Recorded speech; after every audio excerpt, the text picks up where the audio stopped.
Hey guys, Wayne Daniels here, Customer Experience Manager at Baywest Homes. Today we want to talk about water heater maintenance and why it's important for you to maintain this water heater and flush it out every so often.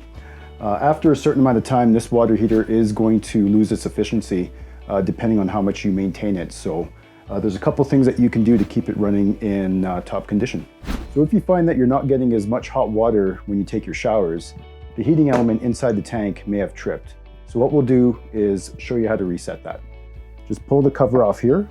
Just take your screwdriver and undo the screws and pull this cover plate off.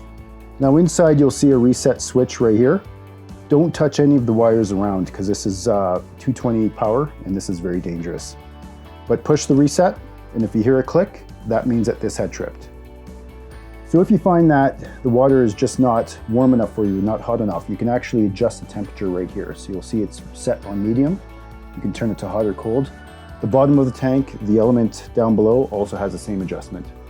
All right guys, so to flush the tank, what you're gonna wanna do is actually turn off the water leading to the tank, and then come over here and turn the power off to the tank as well. This is especially important because if you leave the power on and you drain the tank, the elements, if they're dry fired, is what they call it, can burn out the elements and damage them. Next, we're going to want to turn on the hot water at the faucet and just let that drain. And then you're going to connect your hose to the bottom of the tank right here, to the spigot, and just make sure that you put the end of that drain hose right over to your drain here in your mechanical room. You can go ahead and turn this on and just let it drain. Just be careful because this water is hot. Once it runs clear, you can shut the water off at the tank.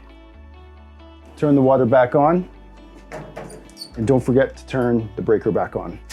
Boom, you're all done. Thanks for watching guys. If you found this helpful, check out some of our other videos.